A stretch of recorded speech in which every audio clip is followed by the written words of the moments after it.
Hey there, Sifu Slim here, and I'm out at the tennis courts bright and early. Just got done working on my kick serve and my slice serve.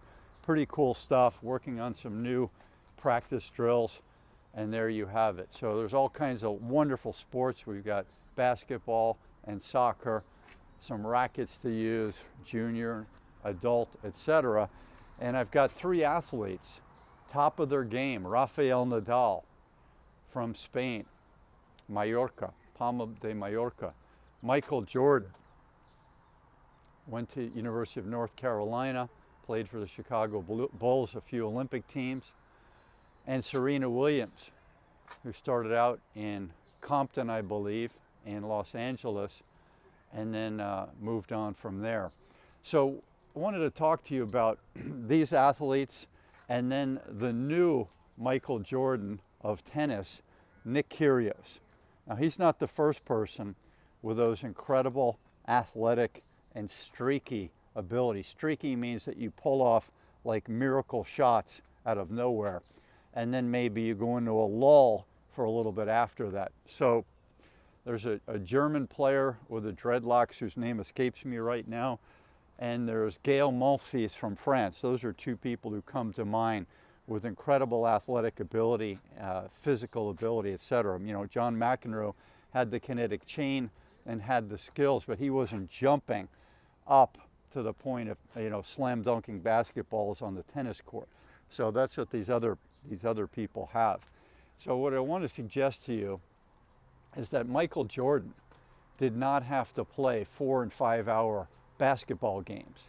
Now, his training with his practices and his personal fitness, his stretching, his chiropractics, that might have lasted 5 hours at certain times in his career, and playing pickup games as a young person, and then being in college as a college athlete. Those are, you know, training in the morning, practice later on, and then maybe some film and those types of things. So maybe he did 5 hours of total sports time per day at certain points, but he wasn't on the basketball court for 5 hours playing in an all-out match like Nick Kyrgios and like Rafael Nadal.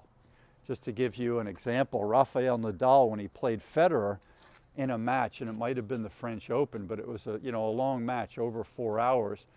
They calculated, this was back in somewhere around 2007-ish, 2010, that when he played Federer, and Federer is the master of moving people around, master of staying close to the baseline and taking the ball early, Nadal plays often, most of the time, way back behind the baseline and works his game from there, that Nadal had to run 1.5 miles longer, more distance than Roger Federer. Can you imagine that? That's a lot more running. So that's the thing I'm going to suggest to you, that tennis as it is can be a grind, especially in the men's game where you're playing a 5-set match, and at the French Open where it could go 5 hours, and other slow courts where it could go that long. And sometimes even indoors. McEnroe played Wielander in a match that lasted, an indoor match that lasted, it was the record-holding match for a long time. Amazingly, McEnroe, who's, I would say, someone that you wouldn't think would win a 5-hour match against Wielander, who's a little bit younger and can hang out in the baseline forever, doesn't get tired, kind of like Borg, that McEnroe pulled it off, but he did. He pulled that match off. You can look it up.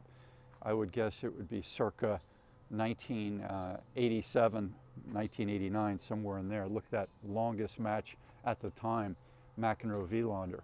So, and then you go to Serena. So Serena, incredibly well-trained, the strongest physical tennis player, I would say, in the history of tennis.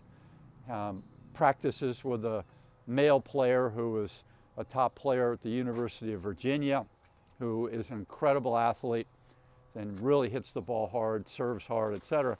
So they, her practice partner puts her through the ringer, but she's not playing in 4 and 5 hour matches, and rarely in anything that approaches 3. Her matches would be short, 1.5 hours to 2 hours on the average is what I would guess. So that's what I'm saying when you think about Nick Kyrgios, incredibly talented, streaky player, has amazing shots. He can hit winners from anywhere. And some people can, like Djokovic can do that, and Federer can do that. But this guy, Nick Kyrgios from Australia, a Malay mother, has those abilities. And should we judge him as a tennis player, or should we judge him as an athlete? I'll let you decide that.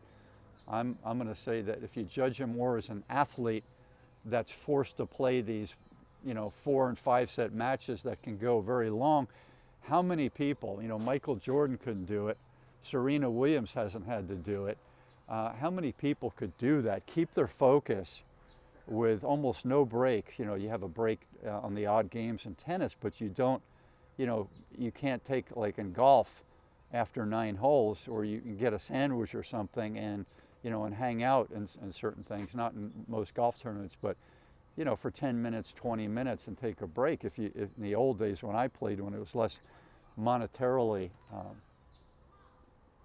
the strategy of golf courses wasn't all about money like it is today. Get a cart, pay a lot of money, pay a lot of money, $150, $350, $500 for the fancy courses, and then get in your round and have somebody running around, a ranger saying, keep on it, get this thing moving.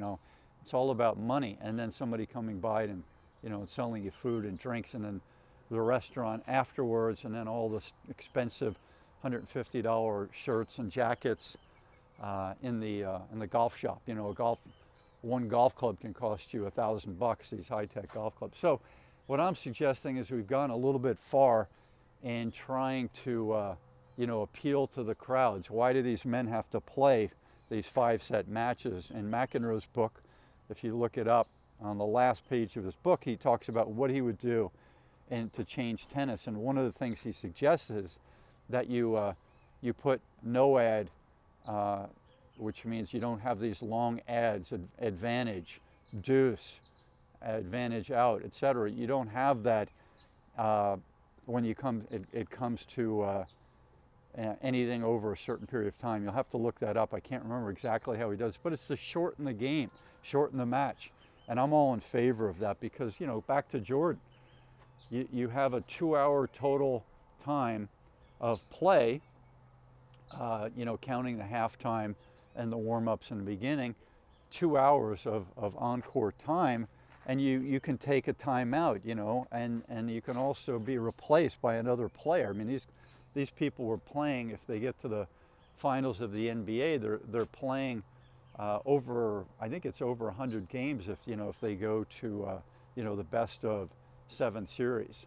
So that's a lot of games, and it's a lot of travel, a lot of living in hotels, and it's a crazy lifestyle. I mean, rock stars historically have turned to substances and strange behavior when they've had to tour full time to promote their albums. Because supposedly the history of touring wasn't always to make money in the tour, because it's expensive to put on a tour, to set the thing up, etc.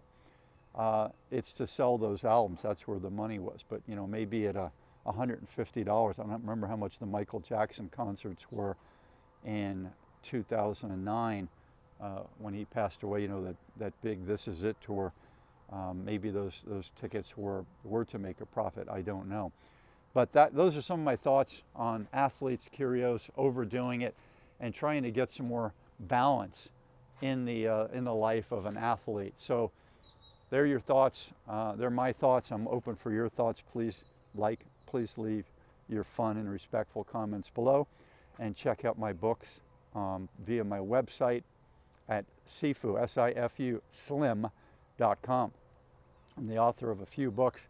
New one coming out is Raising a Child Athlete, Things You Need to Know. And it's about creating more balance and sustainability and maintenance in the life of an athlete, not just this mindset of all-out performance and winning and demolishing your mind, body, and spirit. So take a look at that one. SifuSlim.com. Aloha.